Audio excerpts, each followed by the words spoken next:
Today I am going to teach you how to use was and were.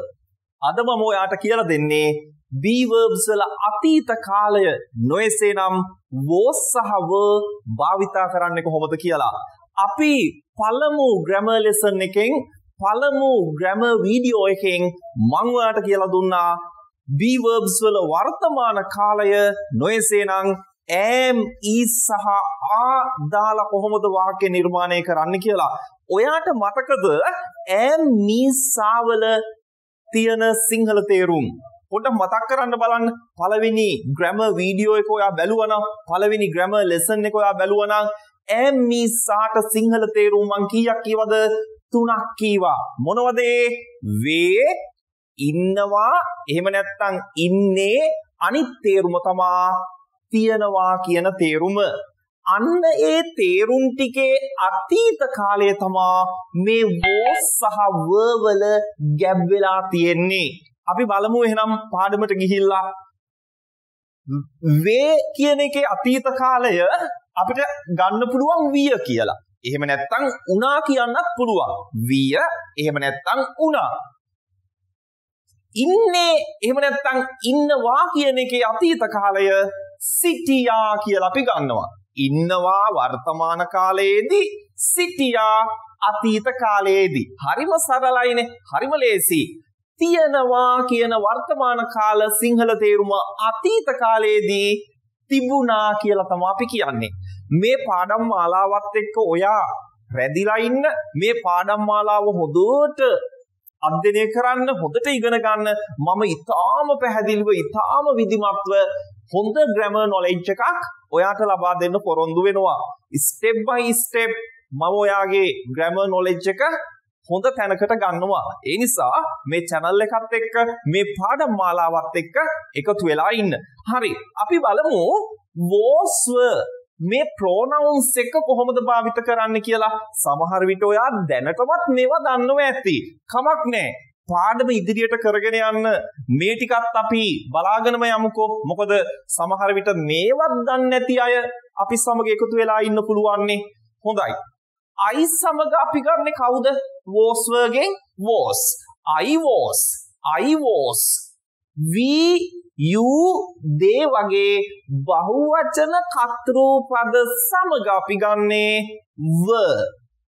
we were, you were, they were. බහුවචන කර්තෘ පද සමග අපි were භාවිත කරනවා. he, she, it වැනි ඒක වචන කර්තෘ පද සමග අපි ගන්නෙ කවුද? was කියන පදය. he was, she was, it was.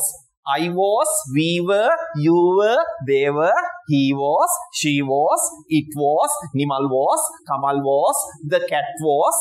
ඔය ආකාරයට අපිට මෙන්න මේ පද දෙක භාවිත කරන්න පුළුවන්. හොඳයි. එහෙනම් අපි උදාහරණ ටිකකට යමු දැන්. උදාහරණ ටිකකට යමු. මේ was සහ were වලින් was සහ were වල තියෙන සිංහල අර්ථ මෙන්න මේ වාක්‍ය ටිකෙන් හොඳට ඉගෙන ගමු. හොඳට අවබෝධ කරගමු. පළවෙනි වාක්‍ය. කිං දුටු ගැමුණු. දුටු ගැමුණු රජතුමා. කිං දුටු ගැමුණු. නිකම්ම දුටු ගැමුණු කියන්නේ අපි. කිං දුටු ගැමුණු. දුටු ගැමුණු රජතුමා was a great king. great කියන්නේ ශ්‍රේෂ්ඨ, විශිෂ්ට කියන අර්ථය. කිං දුටු Gemunu was a great king. දුටු ගැමුණු රජතුමා ශ්‍රේෂ්ඨ රජ කෙනෙක්. මොකක්ද was ගේ තේරුම මෙතන? ශ්‍රේෂ්ඨ රජ කෙනෙක් විය කියන එක. දැන් මේ දුටු ගැමුණු රජතුමා අතීතයේනේ හිටියේ. දුටු ගැමුණු රජතුමා අතීතයේ හිටපු ශ්‍රේෂ්ඨ රජ කෙනෙක්නේ. ඒ නිසා අපි අතීත කාලේ නෙමේ කියන්නේ. දුටු ගැමුණු රජතුමා ශ්‍රේෂ්ඨ රජ කෙනෙක් විය. විය කියන්න තමයි අපි මෙතන was පාවිච්චි කරලා තියෙන්නේ, භාවිත කරලා තියෙන්නේ. ඊටම සරලයි ඔයාට තේරුම් ගන්න පුළුවන් කියලා මම විශ්වාස කරනවා. අපි එහෙනම් දෙවෙනි එක්සැම්පල් එකට යමු. I was, I එක was නේ ගන්නෙ. වර්තමාන කාලෙදී නම් I එක ගන්නෙ am. I am. I was very thin. Very thin those days. Those days කියන්නේ ඒ දවස්වල. I was very thin. හරිම කෙට්ටුයි. thin කියන්නේ කෙට්ටුයි. fat මහතයි. thin කියන්නේ කෙට්ටුයි කියන එක. I was very thin. හරිම කෙට්ටුයි those days. ඒ දවස්වල these days කියන්නේ මේ දවස්වල those days කියන්නේ ඒ දවස්වල. හරි. එතකොට මම ඒ දවස්වල ඊටාම කෙට්ටු වුණා කියන එක. එහෙම නැත්නම් කෙට්ටු විය කියන එක. දැන් ඔයාට කියන්න පුළුවන් those days I was very thin. Now I am fat. දැන් මම මහතයි. Now I am fat. දැන් මම මහතයි. ඔයාට කියන්න පුළුවන් මෙන්න මෙහෙමත් කියනව නේද? මම මහත් වෙනවා. මම මහත් වෙනවා කියලා කොහොමද ඉංග්‍රීසියෙන් කියන්නේ? I am getting fat. I am getting fat. Get කියන verb එකට ing දාන්න. I am getting fat. මම මහත් වෙනවානේ. හරි. ඊගා වාක්‍ය. I was at home yesterday. ඔයාට මම grammar lesson 1 එකෙත් මං හිතන්නේ කීවා home එක අපි ගන්නෙ at. in නෙවෙයි. I was at home yesterday. මම ඊයේ ගෙදර මොකද්ද තේරුම? සිටියේ. එහෙම නැත්නම් මම ඊයේ ගෙදර සිටියා කියන එක තමයි මේ වාක්‍යයෙන් කියන්නේ. මම ඊයේ ගෙදර හිටියේ. I was at home yesterday. දැන් කවුරු හරි ඔයාගෙන් ඇහුවොත් where were you yesterday? where are you නෙවෙයි. where were you yesterday? ඔයා ඊයේ කොහෙද හිටියේ? එතකොට ඔයාට කියන්න පුළුවන් ඔයා ගෙදර හිටියා නම් I was at home yesterday. මම ඊයේ ගෙදර හිටියේ. I was at home yesterday. මම ඊයේ ගෙදර හිටියේ. හරිම සරලයි. හොඳට අවබෝධ කරගන්න. එතකොට එහිදී was ගේ තේරුම මොකද්ද? සිටියේ කියන එක. ඊගා වාක්‍යයටත් අපි යමු. We were in Colombo last week. We එක අපි ගන්නෙ was were දෙකෙන් කවුද? were නේ. We were කටට හුරු කරගන්න. We were in Colombo. in Colombo Colombo ප්‍රධාන නගරයක් නිසා අපි in කියන නිපාත පදය තමයි දාන්නේ. We were Colombo කියන්නේ in කියන නිපාත පදය අනිවාර්යයෙන්ම වාක්‍යයට දාන්න ඕන. We were in Colombo last week. last week කියන්නේ ගිය සතිය. හොඳින් මතක තියාගන්න last week කියලා වාක්‍යයට සම්බන්ධ කරනකොට කිසිම නිපාත පදයක් ඔයා use කරන්න එපා. on last week, in last week. අපි එහෙම කියනවද? එහෙම කියන්නේ නිකම්ම. We were in Colombo last week.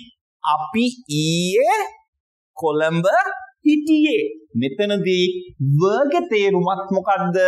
සිටියේ කියන සිංහල තේරුම. අපි ඊයේ කොළඹ හිටියේ. We were in Colombo yesterday.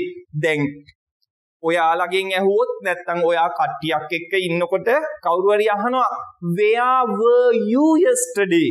එතනදී you කියලා අහන්නේ ඔයා නෙවෙයි. ඔයාලා කියන එක. youට තියෙනවනේ තේරුම් දෙකක්. ඔයා කියන්නත් you ගන්නේ. ඔයාලා කියන්නත් අපි you ගන්නේ. එතනදී where were you yesterday කියලා අහනකොට ඔයාලා ඊයේ කොහෙද හිටියේ? We were in Colombo yesterday. අපි ඊයේ කොළඹ හිටියේ. පැහැදිලි නේද? ඊටාම සරලයි. ඊටාම ලේසි.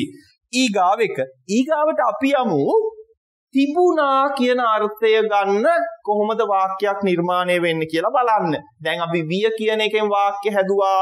සිටියා කියන එකෙන් වාක්‍ය නිර්මාණය කළා. ඊගාවට අපි යමු තිබුණා කියන අදහසෙන් වාක්‍යයක් නිර්මාණය කරන්න. මෙන්න බලන්න වාක්‍ය. Your book. ඔයාගේ පොත. Your book was here. ඔයාගේ පොත මෙතන තිබුණා.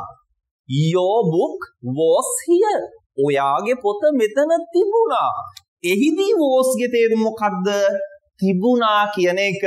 Your book was here. ඔයාගේ පොත මෙතන තිබුණා. හරි. අපි ඒක වර්තමාන කාලයෙන් කිව්වොත් Your book is here. ඔයාගේ පොත මෙතන තියෙනවා. your book is here. ඔයාගේ පොත මෙතන තියෙනවා. ඒකේ අතීත කාලය තමයි your book was here. ඔයාගේ පොත මෙතන තිබුණා. පැහැදිලි නේද? right. ඊගා වාක්‍ය the hammer. hammer කියන්නේ මොකේද? hammer කියන්නේ tool එකක්. මොකක්ද hammer කියන්නේ? hammer කියන්නේ මිටියට. the hammer මිටිය. අපේ ගෙදර තියෙන අපි දන්න මිටිය. the hammer was. hammer ඒක වචන නිසා අපි ගන්නෙ was කියන be verb එක. the hammer was in the toolbox. toolbox කියන්නේ ආයුධ දාන පෙට්ටියට අපි toolbox නේ කියන්නේ නේද? the hammer was in the toolbox. මිටිය ආයුධ පෙට්ටියේ in the toolbox කියන්නේ පෙට්ටිය ඇතුලේ තිබුණා. එතකොට was ගේ තේරුම එතනදී තිබුණා කියන අදහස. ඉතින් හරිම ලේසි, හරිම සරලයි ඉංග්‍රීසි භාෂාව.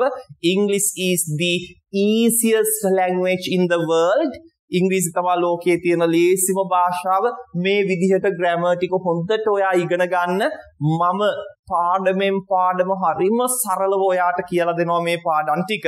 හරි. එහෙනම් was were ගැන මම හිතනවා අවබෝධයක් ලැබෙන්න ඇති. අපි අදම මේ පාඩමත් එක්කම will be නොයසේනම් අනාගත කාලය ගැනත් කතා කරන්න යමු. ඉස්සෙල්ලාම අපි බලමු will be වල තියෙන සිංහල තේරුම් තුන මොනවද කියලා. මෙන්න ඒ සිංහල තේරුම් තුන. වේවි, ඉඳීවි, තියේවි. මොනවද? වේවි, ඉඳීවි, තියේවි. මෙන්න මේ තේරුම් තුන තමයි will be වල ගැබ් වෙලා තියෙන්නේ. අපිට ඒක වචන බහුවචන ભેදයකින් තොරව will be භාවිත කරන්න පුළුවන්. I will be, we will be, you will be, they will be, he will be, she will be, it will be, Nimal will be, Kamal will be. ඒක වචන බහුවචන ભેදයක් නෑ will be වලට. හරි. එහෙනම් අපි යමු පළමුවෙනි example එකට, පළවෙනි sentence එකට. I will be an English teacher one day. I will be an English teacher. ඉංග්‍රීසි ගුරුවරියක්, එහෙම නැත්නම් ඉංග්‍රීසි ගුරුවරයෙක්. මෙතන n දැම්මේයි. n දැම්මේ අපි e අකුර vowel අකුරක් සහ vowel sound එකක් තියෙන නිසා. ඒ නිසා තමයි මෙතන a English teacher කියන්නේ නැතුව අපි an English teacher කියලා භාවිත කරේ. මම කවදා හරි දවසක one day කවදා හරි දවසක ඉංග්‍රීසි ගුරුවරියක් වේවි. ඉංග්‍රීසි ගුරුවරයෙක් වේවි. ඒ විදිහට ඔයාට අද කියන්න පුළුවන්. අනාගතේ වේවි කියලා. තාම වෙලා නැහැ. ඔයා අනාගතේ වේවි කියලා හිතනවා. වර්තමානයේ ඉඳන් කියන්නේ. පැහැදිලි නේද? හරි. අපි යමු තව example එකකට. Sunil will be the superstar. Sunil superstar මොකක්ද තේරුම? Sunil superstar වේවි. මොනවා හරි superstar තරගයක් තියනවා. සුනිල් කියලා boy කෙනෙක් ඉන්නවා. He is very talented. එයා ඉතාම දක්ෂයි. He can sing very beautifully. හරිම ලස්සනට සින්දු කියන්න යාට පුළුවන්. එතකොට අපි විශ්වාස කරනවා, අපි හිතනවා he will be the superstar. ඔහු superstar වේවි. He will be the superstar. ඔහු superstar වේවි. ඊගා වාක්‍ය. I will be at home tomorrow. මම හෙට ගෙදර ඉන්නව නෙවේ, සිටියා නෙවේ. මම හෙට ගෙදර ඉඳීවි. මෙතනදී will be ගේ තේරුම ඉඳීවි කියන එක. හරිම ලේසි වාට තේරුම් ගන්න. ඊගා වාක්‍ය. We will be in Canada next month. We will be in Canada next month. next month කියන්නේ ලබන මාසයේ. next month වාක්‍යයට සම්බන්ධ කරනකොටත් අපි කිසිම නිපාත පදයක් භාවිතා කරන්නේ නැහැ. එය හොඳින් මතක තියාගන්න. we will be අපි ඉඳීවි. කොහෙද? in Canada. කැනඩාවේ. කැනඩාවල next month ලබන මාසයේ.